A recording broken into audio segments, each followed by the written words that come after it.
it's high time we stop poisoning the kids. I mean, it's connected with ADHD, anxiety, depression, because of the not only crossing the blood-brain barrier, but also the microbiome disruption. And we have a huge mental health crisis among children and teens, and actually most people, but particularly among teens. And yet you're going to go and feed them something that you know is connected to that condition, but then worry, oh no, we have this problem with suicides. It's lunacy. It's crazy. It just has to stop. I don't even think there's time for a phase out at this point. It just absolutely has to stop, like yesterday. No more poisoning. So that's where I'm standing on that. I'm sympathetic and empathetic towards the farmer, but it's just something we all have to hold hands and do together. Welcome to Care More, Be Better, a podcast for people like you who care about the social impact of conscious companies and everyday heroes. Hear inspiring stories from those who put people and planet before profit and personal gain. You'll learn how you can make a difference, vote with your dollars, and get involved today. Here's your host, Corinna Bellizzi. Hello and welcome, fellow do-gooders and friends. I'm your host, Corinna Bellizzi. Today we're going to continue our conversation about food, soil health, climate change, and climate cooling as the thing that we're all working towards as we get to know the Glyphosate Girl herself, Kelly Ryerson. Kelly has contributed to several documentaries and news publications, co-hosts The Morning Show on CHD-TV, and is a frequent speaker on podcasts like this one. She has a BA from Dartmouth, an MBA from Stanford, and completed training in integrative health coaching at Duke. She also serves as an ambassador for the Rodale Institute, which you've heard about on this show before. She is featured in the documentary film, which just had its debut on the silver screen in Santa Monica, Common Ground, which is practically a sequel to Kiss the Ground. Kelly Ryerson, wow, so glad to have you here. Welcome to the show. Thank you. Thank you for having me on. Well, I have to say, I'm a little bit disappointed that I'm going to miss the premiere of Common Ground in my local neighborhood because I'll be on vacation when it hits Santa Cruz. I can't believe the timing of that. That is such a big bummer. Right, I know. So I'll end up I'm going to be on Hawaii, so it's not terrible, but this will air right around the time that occurs. And I know that there are select screenings throughout the United States of Common Ground and that you got to visit one in Santa Monica. So how was the opening? Oh my gosh. So it was fantastic. I first saw the first rendition. Well, it was filmed a while ago. First of all, it was like 2 years ago now. They came to the house and filmed, and then, which was just exciting because during COVID, there had been so much lockdown that it was a lot of excitement just to have a visitor. And then it won actually the Human Nature Award at Tribeca, which was very exciting, the Tribeca Film Festival. And so in June, I was able to go to that. And it was just really cool because it collected a bunch of people that are interested in regenerating. And then there were a few little edits. And then I saw it for the second time now in Santa Monica last weekend. And it is so moving. I'm going to be able to watch it over and over and just what everyone has gone through in that film to where it ends in the end with really feeling hopeful. It's just really an amazing thing. And yeah, as you said, it's being shown across the country just over the next month. And then hopefully in the spring, the plan is to also have it shown at various schools and have it more broadly distributed because Rebecca Tickell, who's one of the directors, she said that on Saturday, I believe, they had tons of people at the Santa Monica Theater, and they were younger, like community college students, high school students, and there was so much enthusiasm and excitement behind it. Maybe because they're not jaded, and they're like, great, let's plant a plant and start pulling in carbon, So it's just the whole experience has been so fun. It's just inspiring because, as you know, there aren't that many of us in this like sort of pesticide health food world, really. And so when you're It's with becoming like-minded, more mainstream day by day. We keep talking about it, right? you're helping to make it mainstream, which is great. Yeah. Well, as it stands, you and I actually got the chance to meet in person at one of these events. It was the Soil and Health Forum in Petaluma, and have the opportunity to interface with people like Jeffrey Smith, who our audience just met, talking about really the perils of GMOs, but also why glyphosate is so terrible. I think it's easy to gloss over it and think, oh, well, I'm getting non GMO, so I'm okay. And this is something you and I touched on a bit when I brought you on the Nutrition Without Compromise podcast. I'll link to that conversation as well. But I think it's important that we start there with this understanding that non GMO does not mean free of glyphosate. And, when you're looking at grains in particular, you really need to seek out organic because that's the only way to guarantee that you're not getting this overexposure. So, why don't we start there? Really, how do people first, why should we avoid glyphosate and be as real and shocking as you need to be to tell the story as a glyphosate girl? And then how do we work to avoid it as much as possible? Well, so I became Glyphosate Girl as I was an anonymous blogger on this topic during the Roundup cancer trials. And eventually I became not anonymous, but kept as Glyphosate Girl. But it's not a name that I thought I would pick for myself. But I think once people realize what this chemical is doing to us, like we all should be Glyphosate girls and guys. I think that the single most impactful change that you could make today on public health would be to ban the pre-harvest use of glyphosate. So, to break that down, pre-harvest use means that a great deal of our grains that are non-organic, beans, sugarcane, several other crops, are sprayed right before harvest with Roundup to speed up the ripening and make it an even ripening. Then it's harvested and then goes directly into our food supply. And any one of us could go and take a urine test right now, and it would be surprising not to have glyphosate in your urine because it's just everywhere. It's not only, of course, in our food, it's also can end up in our water, it's in the rain, it's in the air. It's truly all around us all the time. This is how enormous this problem is. It's the most widely used herbicide of all time. When it originally came on the market, people were really celebratory because they thought this was a relatively non-toxic pesticide in comparison to what had been used before. But a lot of those studies that were showing it actually to be a carcinogen at the time were covered up, and the EPA was bent over, and they agreed to say that it's non-carcinogenic despite evidence that it is. But not only that, but now we know so much more even about this chemical that shows that it is extremely concerning to a lot of different body systems, our reproductive system, our neurological system, our kidneys, our livers. It crosses the blood-brain barrier. It crosses the blood testes barrier. I mean, this thing is really, really bad news. And what absolutely makes me so mad is that I know that the EPA knows this. They absolutely know its impact. And they know specifically that this was patented as an antimicrobial and it works as an antibiotic. And what that means is that it's really bad news for our microbiome, which we know now is so core and to our everyday functioning in all body parts, and how we even exist is so dependent on this gut microbiome, which is every day being bombarded with this chemical. So the reach of glyphosate is enormous. And as you were saying, the non-GMO component, I am relatively new in the last decade to this topic of glyphosate, but it has been sprayed since the 1970s. And I thought when I was buying something that was non-GMO that I was good to go because that must be pretty healthy, only to find out absolutely not. It's sprayed all over the soil anyway before planting seeds, and then as this pre-harvest desiccant, and it is actually burned as ethanol in our gasoline. I mean, this thing is literally everywhere. So it's hard to avoid, but you need to try to. Right. So let's talk for a moment about where it comes up because you've already described grains. In our conversation with Jeffrey, he shared that it's sprayed at the base of fruit trees to keep the weeds at bay. The real need to do that seems a little ridiculous for somebody who knows a little bit about regenerative farming, because if you let the ground have some cover crops on it, it can actually mean that the soil is more healthy, that the water that is retained in the soil improves, and that you could even support livestock grazing at the base of trees. So, I mean, we can get into all of that, and I'm sure that's covered in depth in Common Ground. But I think it's also really important for people to understand how this particular chemical affects soil health and even its ability to do things like soak up water. So, if you can talk about that, I'd just love for you to share, because if we're talking about microbiome, I mean, the soil The biome, right? Oh my gosh.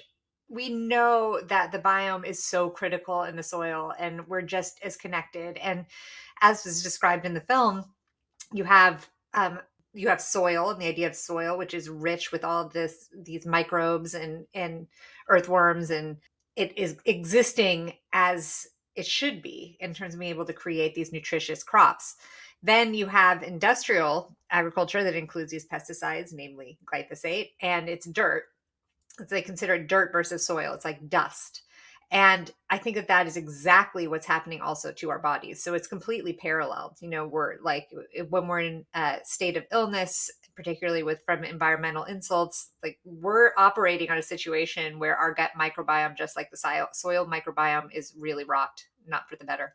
And it's funny that Jeffrey would say that because I was the other night watching a news short, and it was about Georgia peaches and how it's so sad because the Georgia peaches are diseased now, and they don't know if there's a future for Georgia peaches. And there were all these reasons. And so then they said, well, we're going to work on some breeding, but it'll take like decades to get the breeding exactly correct. And then they showed the farmer in front of his orchard. And it was just like what you were describing, where it was just dirt underneath the orchard. Like there were no cover crops at all. There was no greenery because clearly it had been sprayed. It was just dust. And you know that if you don't have crops under there or cover crops of some kind and it's looking dead, that that is definitely going to have an effect also on the tree. And in fact, the glyphosate can pick it up, or the tree can pick up the glyphosate when it's sprayed and clears the cover crops, and it goes up into the fruits like the peaches, oranges, grapes. So it manages to get its way there, even if someone thinks that they're spraying it pretty far away. And I actually talked to a USDA scientist who was a whistleblower at the time, and he was actually staffed to talk about citrus disease. And there's a huge problem with citrus disease in Florida, and that was his specialty. And he raised concern because he said, I think that part of the problem here is that this is being sprayed with Roundup all around it, and you're creating a disease state all around this tree. So it no longer has the nutrients it needs to be able to have a healthy immune system, just like people. And they quickly like pushed him aside. And they're like, you're not going to talk about that if you're working at the USDA. But it was very obvious that that's what was happening. Well, we're both in California and we're near farmland. I'm near the Central Coast, you're up north a little bit. And you drive by these nut tree farms or these fruit tree farms, and what you generally see is rows and rows of trees with just a lot of dirt between, completely clear of any ground cover at all. And as you've said, and as I've even Paul Hawkins said when he came on the show, he said, the earth doesn't want to be bare. And so, of course, something's going to try and grow there. And if you don't enable something to grow there, then it can't enable the water to find a home because it's not stabilizing the soil the same way. And so, what you get is a lot of puddling when there's a heavy rain, and then less drought tolerance on the part of the plants as well. So I think it's so critical that we have a deeper understanding of this and that consumers, generally speaking, start to push for this change right from the bottom. Because if we all understand that it's not just about whether it's non GMO, it's also about, getting organic, regenerative foods so that we've got cycles that are supporting one another. And so it's not just, okay, we're going to experience another flood and then another drought because that's the cycle that we've essentially built through our negligence. Absolutely. And from the flooding standpoint, once you get that integrity back into the soil, it is so much easier for the huge floods like we were having in California, for the soil to be able to absorb and contain that water rather than it flooding over. Just when you see those big floods that were happening in Iowa, for example, with all the water runoff, it's because the soil couldn't absorb any of it. It's just too dead to even take in that water. So it's like there's so many elements that connect just to this farming change practice, just like you were saying. And when I'm driving up, I was just driving up from Santa Monica. I live in the San Francisco Bay Area. And when you're driving along 5 and you do see those, like all those nut farms and all the almonds and everything, and it's like, oh my gosh, it's dirt and a few trees. It's such a strange, unnatural looking sensation. Yeah, and I mean, that is one practice that would be so amenable there. If they just let grass grow, right, at the base of the trees, and then you could graze animals, and then they'd leave behind some fertilizer naturally that would help the trees, and you'd have soil that was actually rich and full and dark instead of this powdery brown packed earth that, you know, has been essentially driven over by all sorts of farming equipment and packed it in, and so now it doesn't even want to absorb. It has no honeycomb structure left. It has no structure left of the soil at all, and so that's part of why water just runs right off of it, right? It's more like clay than earth, It at that is like point. clay. And I went and I took a shovel over to a chemical or conventional field one time and just to see, because I was actually curious whether there were any earthworms that were there at all. And I like tried and tried, couldn't even get the shovel in. When finally like I chipped away enough, there was a worm carcass, one, and it should be just packed with worms. It's just so sad to see, because then when you start in your mind, when you see that for yourself, and then you start multiplying how much of this country's land is like that, it's astounding. It's very disturbing. And then when you see Bayer, who owns now Monsanto, come out and say the future is regenerative agriculture is the future, we have the tools to do it. It's extremely upsetting, because there are all those of us here that are screaming regenerative agriculture, which is why it's really important to say regenerative organic agriculture is the ideal. But then it's tricky too, because there are these people, there are farmers that are trying to make that transition. They're not ready to be organic yet, because it's a process. And you don't want to leave them out of having the accolades of doing regenerative practices. So you see the corporations coming in and just stomping on like this part and trying to capture the aspirational aspect of it, but then apply the chemicals with that aspirational image. Just I'm sorry. I get it, but, there's so much to unpack there because, I mean, I know one of the major farming families local to the Central Coast, and I was sitting down with this guy over dinner and cocktails and just with friends, and he's not an organic farmer. And he had to say, "If I could show you the list of chemicals that you can use in organic farming versus what I use, you'd see that there's very little difference." And then I said, "Okay, great, show me." He never did. No, there's that, right? However, I think the one that's really stands out is glyphosate, and if a farmer is generally using this and spraying it liberally to keep the earth bare between the rows of cabbage and broccoli and all of this, then that means that a significant portion of this chemical is ending up in our groundwater. And I think to help people understand what's really different about glyphosate, we can start with the fact that it's water soluble. So it's not fat soluble. It ends up in our water table. That means it ends up in our waterways, it ends up in our oceans.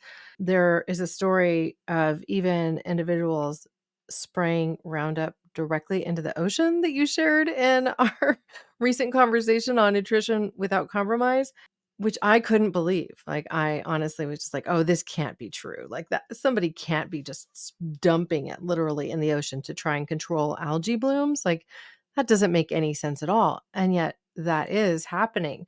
So, how do we, understanding that this is so prevalent, really seek to avoid it and even push for these farmers in our local communities? I would like to affect to say, hey, just stop it. Well, organic's a buck or two more. I'm not willing to do that yet. Or I've been, my pocketbook's too thin and I can't quite do that. What would you advise those people to essentially help them on their path? So, first, I just wanted to make a comment on the spraying directly into the water, because after our last conversation, I was like, I wonder how often people are doing this. And I didn't realize actually that Bayer has a very specific Roundup glyphosate based herbicide for water. And it's still glyphosate. I mean, it's still the same thing. And so there's this super cute woman who's like helpfully doing a how-to video, and she puts it together with the surfactant, and she's just standing there on the side of this beautiful pond spraying it. And she said it's great because the EPA said that this won't injure fish. So you're good to go in your pond. And what's so crazy about that is one of the biggest things that you will find if you look through the published peer-reviewed research is all the harm on aquatic life. I mean, it's so strange that they can even say that. It's such, as I was going to post it actually in an Instagram reel, and I felt bad for the girl. She doesn't know. I mean, so I did, I didn't do it, but I mean, it is maddening.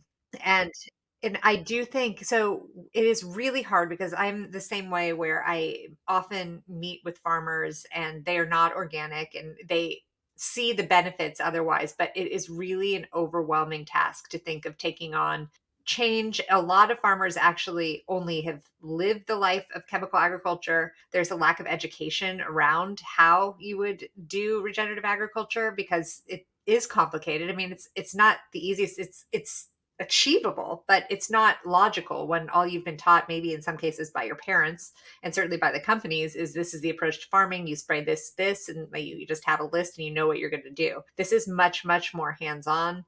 And you really have to want it, is what it seems like to me. Of course, the farmers that get through that process and then they see on the other side just this beautiful regeneration. I've heard many farmers talk about songbirds returning to the farms, and you start to kind of like catch the bug that even I'm getting, frankly, like with my front yard garden. I feel like that too. It's really exciting and really fulfilling. But I think that's one of the things with this film that's helpful. And farmer Gabe Brown, who's, I think, unarguably the leader in regenerative agriculture, and he was a chemical farmer, and now he teaches other farmers.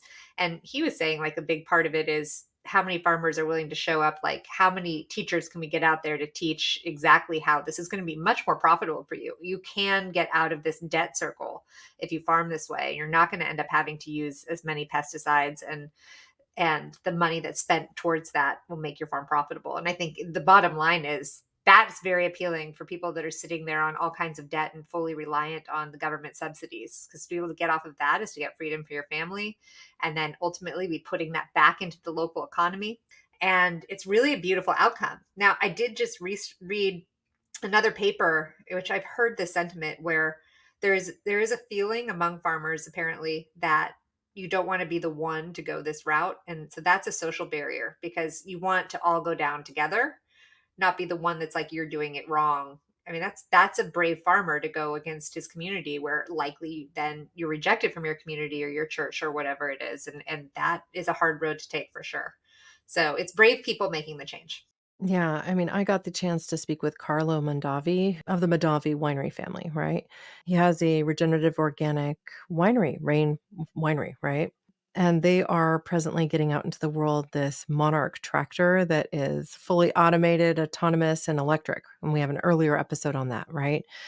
And he mentioned on the podcast episode that he's talking to farmers local to the central California coast. Some of the largest grape growing regions are actually near King City and Holone. Like there's just mountains and mountains of wine growing region, grapes, right? And he said, look, I had to make the case financially. Said, what are you spending on your chemicals and your chemical fertilizers every year? And he's like, well, what if we could save you all of that and essentially shift you away from this dependency on these chemicals that are impeding the health of your soil and ultimately land you in a space where at the end of 3 years, your soil is healthier, you're supporting more life, and you're also not spending all of that money on the chemicals that are essentially keeping some what you consider pest weeds at bay that don't really impact the productivity of your grapes. And I mean, that's just it makes it very clear.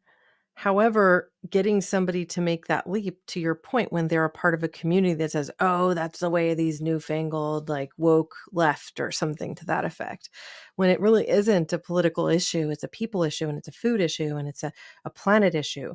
So how do you think we can best work to get over that hurdle, to change the mindset from being an us versus them? And it's just a we. Well, this is the part that I feel sad and morbid about, but my feeling is that no one changes until their personal life is impacted, and usually by illness. And even Gabe Brown, who I was just was mentioning, he's the leader of this movement. He just was recently diagnosed with ALS. And that's from the early years of chemical exposure. My father-in-law died from the same thing, from chemical exposure. And it's interesting because a lot of times the community won't want to acknowledge that it's the pesticides that are doing it. But I think that as people are starting to have their own children and they're seeing this, and I have heard a lot of farmers saying, I exposed myself to those chemicals. I don't want my grandkids exposed to those chemicals. So I'm hopeful. My feeling is the more that we can publicly connect chronic disease and aside because there's the acute disease that the farmers often struggle with, and of course like all the farm workers, it's so sad, and they get these extreme neurological conditions after exposure, things like 2,4-D and glyphosate and other horrendous things. And so they're the front line of it, and I think it's a little harder to trace all the rest of us because it's just such a slow chronic poisoning that you can't directly say that was because of that exposure. So my feeling is the more that we, even non-farmers, can be linking these health issues to the pesticide exposure, the more that then we put pressure on raising the prices, really, because the demand will go up for their products, and then that looks enticing. So at the end of the day, they do want to make money, and they should because they're working really hard. And I think that that is the demand that is there. And I'm hopeful because I am seeing pockets pop up in the Midwest in the breadbasket that are not coastal farmers that are starting to get on board because they can see this as a losing thing for them and their family, and they can't afford to have their sons and daughters come and work on the farm once they grow older. You're not going to hand the farm off because there's not enough money to even cover their salaries. So that's not what you want. You want to create something that's sustainable for your family. And hopefully we're becoming less accusatory because I learned very early on in this road, you don't, I mean, that's not fair. They're doing what they were told is safe. And now it looks like it was the wrong road, but we all need to be supporting each other, I think, through this transition. Well, and the larger the farm, the harder it is to make the transition, right? Like, because they may see, okay, well, there's just too much risk in this. Because what happens if I have to bear 2 seasons where I don't have the yield that I need in order to sustain my farm? And so there's all this skepticism around making the shift. But I wanted to bring something up because you just made me realize something. I am not wheat sensitive. I've taken the test for that, right? Like I don't have celiac, I don't even carry the gene for it, not even one, right? But I've often felt personally like when I consume more bread and grain style products that I feel I feel more disconnected from my gut. And I can't even explain it another way. It's just like it feels like my brain and my digestive system just aren't connected. I'm not feeling as in tune with my body. And then I'll just go off of grains for a little bit and I feel all of that return.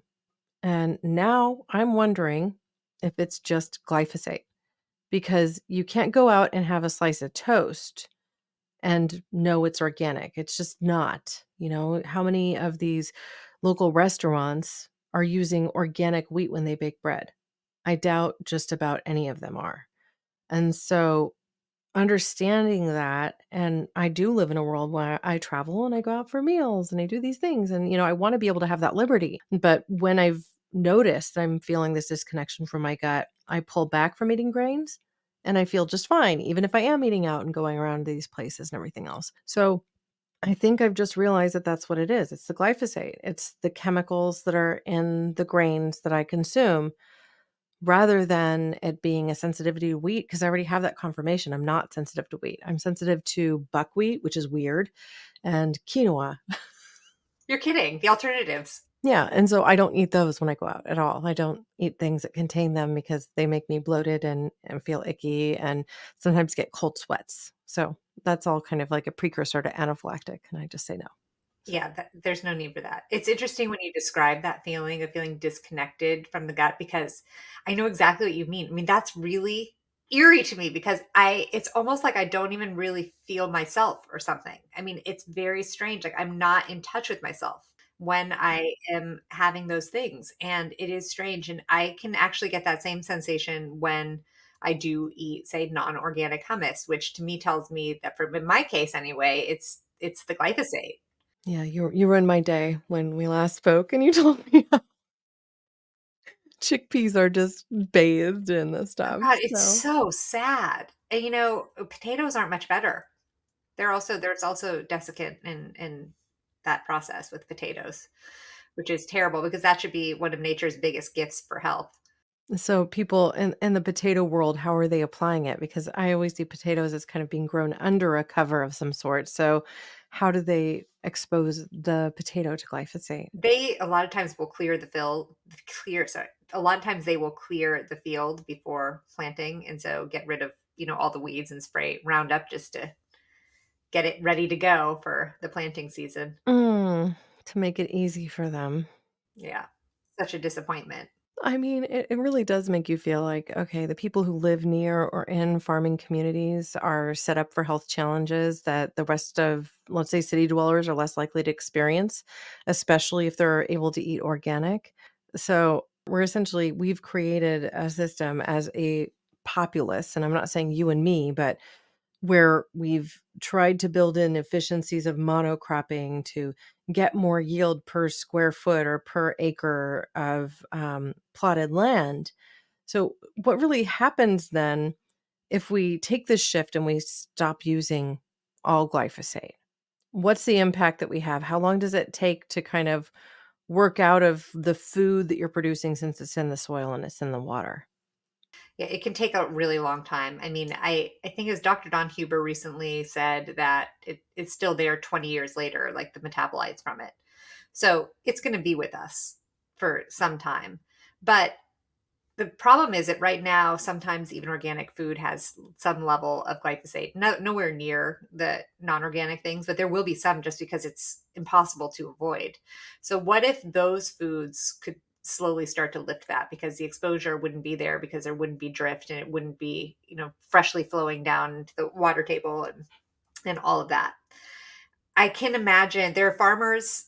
I read a lot of these studies actually and articles because right now it's hot in Europe because they were supposed to ban glyphosate this year. That was sort of the plan, and there was a lot of excitement around it. Well, actually, on October 12th, I'm pretty confident they're going to be reapproving it, maybe for up to 10 years of use because the farmers in Europe have claimed we would just be devastated if we couldn't use it, and that's a shame. And I think that if they could learn these regenerative practices, it is a step that they could make starting next year and take the hit of nervousness and get over it and get over this hump of dependency. And there are ways to go back and harvest grains traditionally where you don't need to kill them all off at once. Even in this era of climate change, it still is possible to go and use the tools and the swather and go and cut it as has been done throughout time and just take the chemicals out of the picture.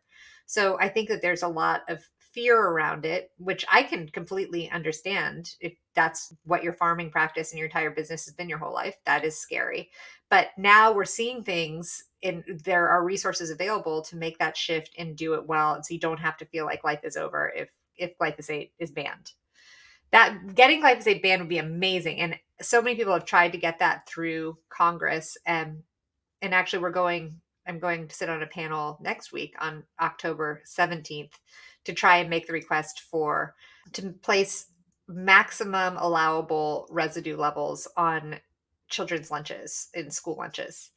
Of course, that would apply to all of our food, but just it's so upsetting when you see what's in a school lunch that we feel like people should be able to wrap their head around that and be able to say, yeah, it's high time we stop poisoning the kids. I mean, it's connected with ADHD, anxiety, depression, because of the not only crossing the blood brain barrier, but also the microbiome disruption.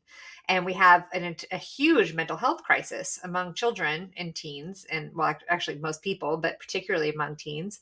And yet you're going to go and feed them something that is connected to that condition, but then worry, oh no, we have this problem with suicides. I mean, it's lunacy. It's crazy. So it just has to stop. I don't even think there's time for a phase out at this point. It just absolutely has to stop like yesterday. No more poisoning. It's actually a poison. So that's where I'm standing on that. I'm sympathetic and empathetic towards the farmer, but it's just something we all have to hold hands and do together. Well, and I'm with you on this. I think if we understand that it is not only a weed killer, but it's also an antibiotic. And what does everyone say to you from the time that you're a little kid? When you're exposed to antibiotics, you need to work to rebuild it afterwards, eat more things like fermented foods and yogurts, and even have that consumption happen in parallel with that antibiotic, which you shouldn't be on for more than 7 to 10 days, right? And then we're just dousing you with it constantly. So We have metabolic diseases that are coming up like crazy. We have people who don't know what it's like to be in tune with their body because they didn't ever get a good start and they didn't necessarily have the resources or the knowledge at hand to be able to get a good start in the first place. So it's not like we can blame our parents or our parents' parents even or our peers. It's just that this became commonplace without any oversight. And so now we need to put oversight in place and we need to say enough is enough. And glyphosate free shouldn't be something that we have to verify with every third party test and only select few brands because it that doesn't improve access for people. I mean, when you talk about school lunches, people who are participating in school lunch programs, I mean, generally speaking, they're the people that whose parents can't afford to put a really healthy meal together for them every day. So, as it stands, I'm thrilled that I have this knowledge to be able to provide my kids with a better start, but my 8-year-old is absolutely a child with ADHD. No question there, from his teachers to his care providers. I mean, it's just okay, he has a hard time focusing. We just know this about him.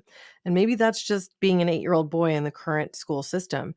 But I also have a 5-year-old who has been diagnosed autistic, even as hard as I try to keep everything clean.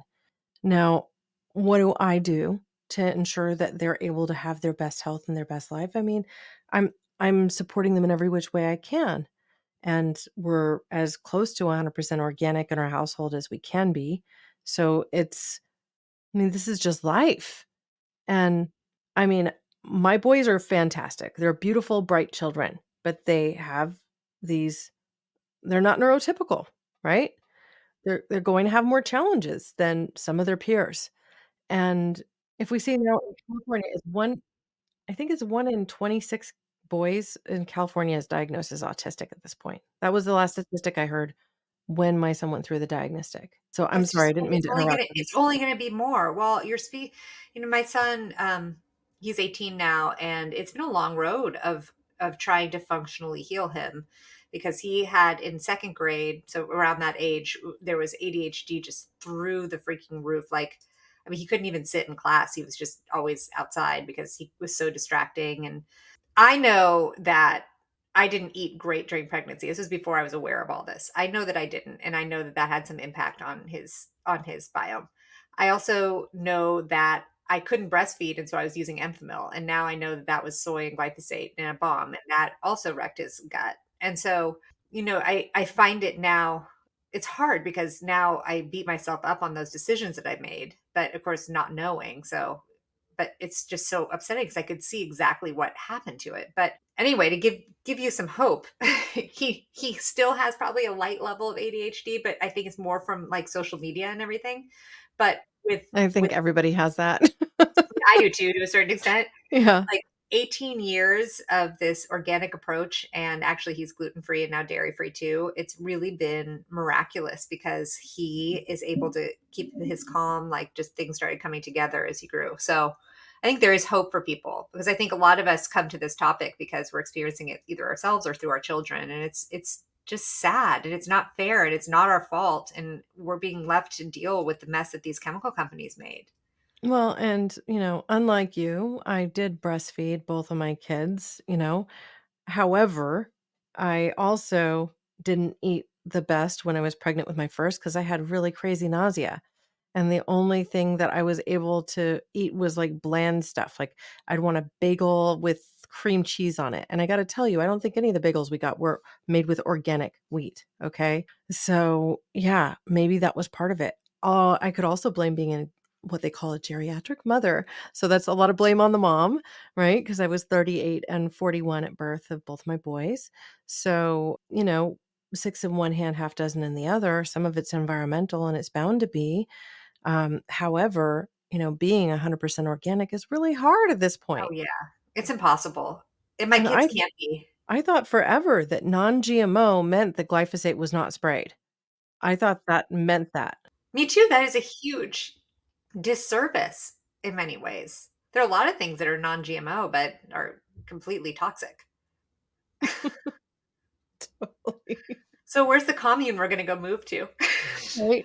Well, we do know that Molly Englehart, who was previously on this show to talk about what she's doing, in regenerative farming and even with her regenerative organic, restaurants that she co-owns with Woody Harrelson, who, of course, was in Kiss the Ground, right? She's moving out to Texas, and she's starting a kind of commune-focused, regenerative space there.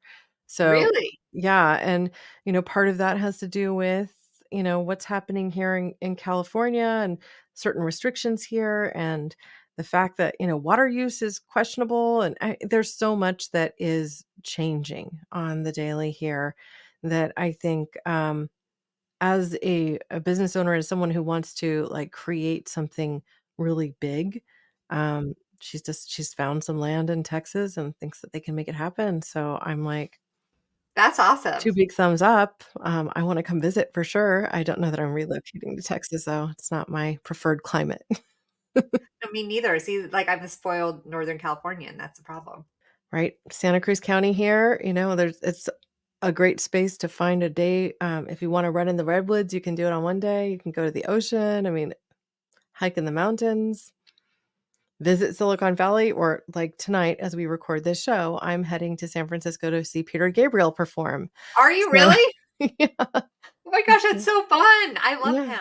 I love him too, which is why I'm going, but, it'll probably be my last opportunity to see him. I don't know how often he will tour, and he's been on my bucket list for a long, long time, so, yeah, it's gonna be amazing.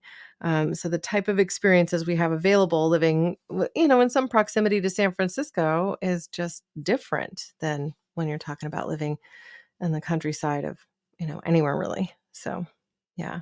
So I'm curious to know when Common Ground comes out, I mean, more broadly and is more broadly available, what impact do you think that this film in particular is going to have?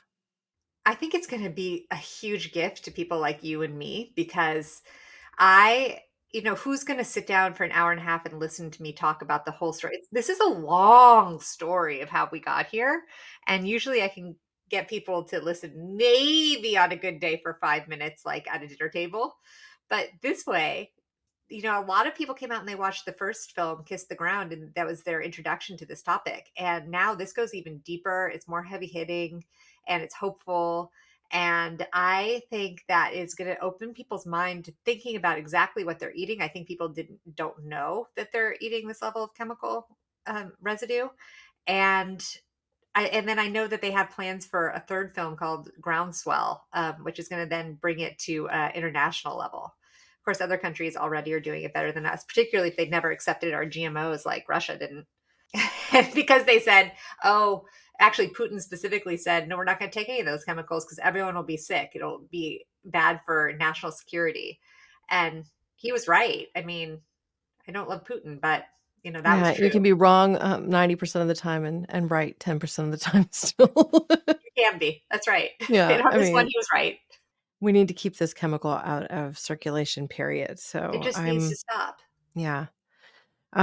Is there a particular petition or something that people can sign? What can they find out? I know you have a website called what is it? Glyphosatefacts.com, Yes. correct? Yes. So you can go there and get some basic information. If you are in the mood to do some activism around it, there are various things you can do. One, if it was to sign a petition, there is a petition I did with Dr. Zach Bush last year, and it's still ongoing, and it's on change.org, and it's to stop the pre-harvest spraying of glyphosate.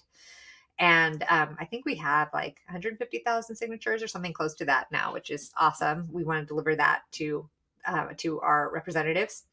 And also going just local and getting it out of your environment in terms of spray is a great thing too. Like with your town, for example, San Mateo, California, where I am, they had said, "Oh yeah, we don't use Roundup." And then I saw a city sprayer like spraying it, and I was like, "Oh man," because I didn't feel like dealing with that. Frankly, like I have a lot else going on, and that was disappointing. But I reached out, and indeed, there is a plan. Like they are phasing it out, but other cities are not doing that. And then you're tracking it in. Your dogs are getting it up through their paws, and you're exposed to it in the air and the water all around you. And so, just really starting local and raising awareness through that action is really huge. Well, and if you have a driveway you're managing on your own, don't spray Roundup. You can actually just use vinegar and soapy water kind of mixed together, and you can spray it on the plants. The plants will die. They'll go away. And it's just like a matter of a few days. They wilt Yeah, it's and actually pretty disappear. caustic. Yeah. So, I mean, there's different ways you can do this. You don't have to use something that is going to be absolutely a killer. It's just ridiculous. Okay, well, I would love to end on a even more hopeful note. So, if there is a dream of the future that you have, like let's picture what that would look like, where we get to a point where we no longer use glyphosate. How does that look to you? Oh my gosh, I think about this vision so much when I'm trying to visualize why I work on this every single day. And I am so excited to picture this one specific school that I was volunteering with for a bit, and it was for children that had autism or ADHD and weren't able to be in the regular classroom. And I went back there, and their food was junk, and I couldn't believe it. And they didn't really believe in the connection between what was going on. So with a ban of glyphosate or glyphosate free future and going more regenerative organic, and as the food just becomes healthy, I'm so excited not only for these students where the chemical load would be so much less and we would naturally see this pickup in health because that's what happens, but also for all of the socioeconomically disadvantaged people that literally only have a 7-Eleven or local yucky grocery store to go to get their food. If that food that's sold in that grocery store mandatorily could not have those chemical residues on it, their health would just start picking up. They wouldn't even have to make that effort to consciously decide, okay, I'm going to buy organic, because it would be fine either way. So getting to that future, which is where we used to be, would be just such a dream come true. And I actually think we can attain it. And then suddenly people will magically see their healthcare bills come plummeting down, and we can return to a society that's one that's really, really proactive and really healthy and vibrant. Well, I got to tell you, I feel like we're getting closer in certain pockets and communities. You live in the North Bay, and I'm sure the farmers markets there are as beautiful as the ones are where I am. There's one conventional produce stand, and everything else is organic. So it's like, they're surrounded. They've got one conventional, like, fruit tree spot is like, they're a dollar less for their fruits on a per pound basis, but they're so surrounded that it's like, okay, yeah, we're doing it. We're getting there. We've got organic. I can get everything organic from bok choy to asparagus without issue. I just have to go to the farmer's market to do it. Because if I go to the local grocery store, sometimes they only have the conventional version of the things that I want. And so the thing I would encourage people to do if they're really taking this leap to try and be more organic is to frequent their local farmers market and buy with seasonality. Buy the foods that are in season now. You'll get a broader spectrum of nutrients throughout the year, which is how we're meant to eat anyway. And you'll also have more access to things that are usually organic because that tends to be who goes to the farmer's market. You're also reducing your carbon footprint because it means the distance from, the produce location to where you're consuming it is less. It's not put on a truck and, sent all over God's creation. So you're able to feel more confident that you're leading a life that supports your local community and that isn't introducing all these chemicals into your body. So that's kind of my vision. I want everybody to be able to experience with ease a farmer's market. And for me, I can drive to one on Felton on Tuesdays and Santa Cruz on Wednesdays and in my local area of Scotts Valley on Sundays. It's not that hard. That's the best. It's such a good feeling. When you consume that, you don't have that disconnected feeling that you get when you're eating glyphosate covered food. Yeah, plus they now at the one in my local area, they have, like, a kids' play structure going on, so it's like a whole community of people from my local area, and their kids are playing while they're doing their grocery shopping, essentially, and, there might be music playing and a coffee cart and, a French bakery that's giving out their wares, and so, it's just a better way to engage, I think, and connect. So if we can do that, like, on a more global scale and a more nationwide scale, I think we'll get closer quicker because there'll be less just shopping the conventional. Yeah, I think so too. Lots of demand. You're funny. Like I know exactly what you mean about, because we have a couple of conventional stands, and I mean, it would be rude to do, but like I would like to go and tell the people that are shopping there, I'm not sure they even are noticing. that is not organic? Like, some people don't even know to look like, "This is the farmer's market, this is healthy," right? Yeah. Well, it's the only one that doesn't say on a blazing a banner of some sort, organic and local and all that jazz. I mean, it is what it is. Wow. Well, Kelly, if you had one thought you want to leave our audience with, or if there was a question I didn't ask that you wish I had, that you could ask and answer it, I'll give you the floor. Trying to think, I don't know that I have any more to say. Let's see. Okay, I know. Bring all of your friends and family to see Common Ground if it's being shown any place near you, and go to commongroundfilm.org and see where different options are to view it. And hopefully it'll be streaming in the coming year, but it is a really cool experience to see these beautiful farms and all these amazing dynamic people talking about it on the larger screen. So check that out and see if you can catch a show and bring all your friends and family.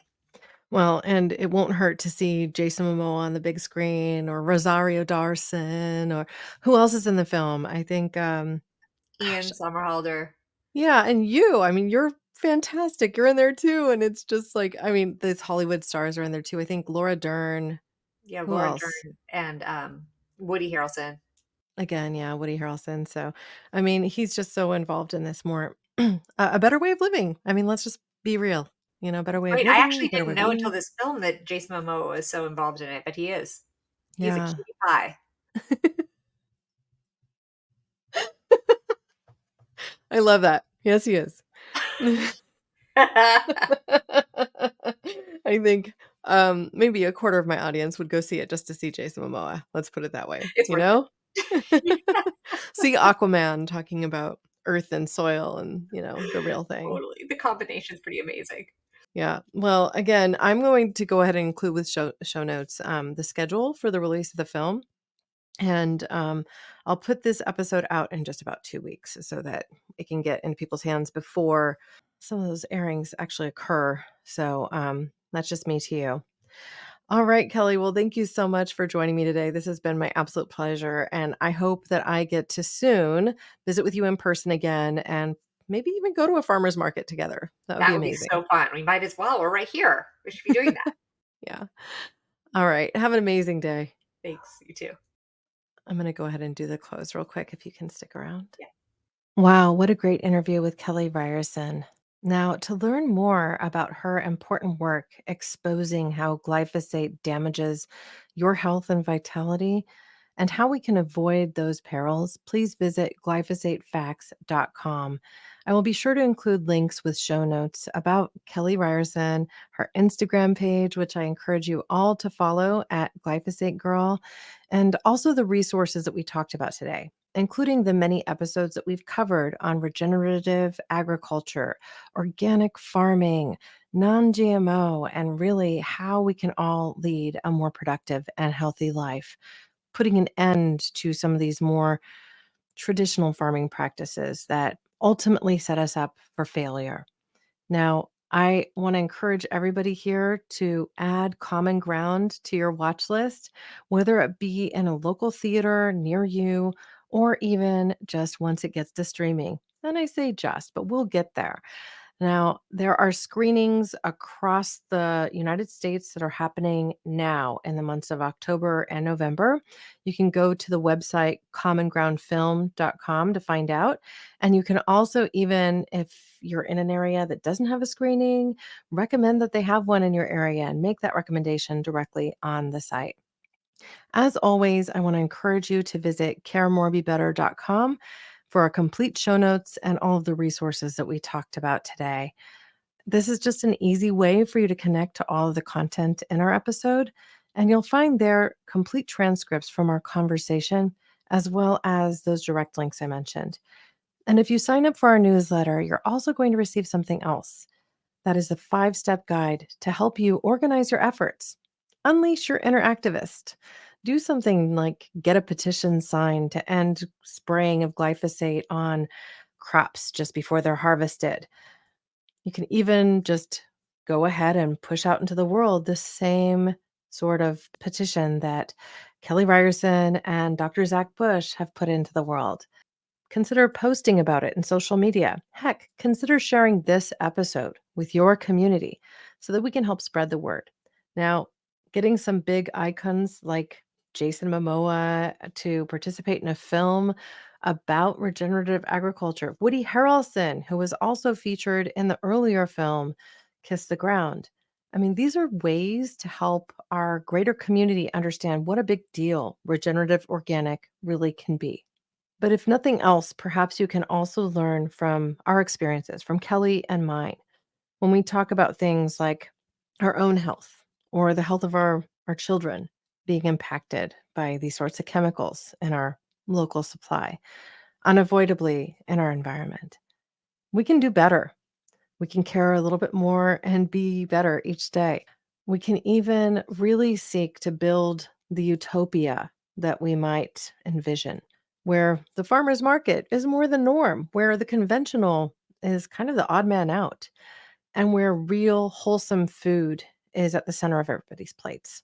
This is where health starts, and access to healthy food is absolutely paramount. We shouldn't have to worry about our kids' school lunches.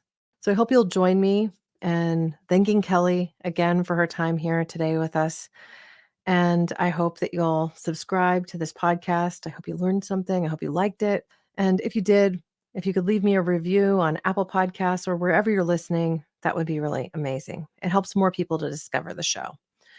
Thank you, listeners, now and always, for being a part of this pod and this community, because together we really can do so much more. We can care more, we can be better, we can create a brighter future for everybody. Thank you. Thanks for listening to Care More, Be Better, a podcast for social good. To make sure you never miss an episode, subscribe, rate, and review wherever you listen to podcasts, and share with your friends to help us reach more people and spread more social good.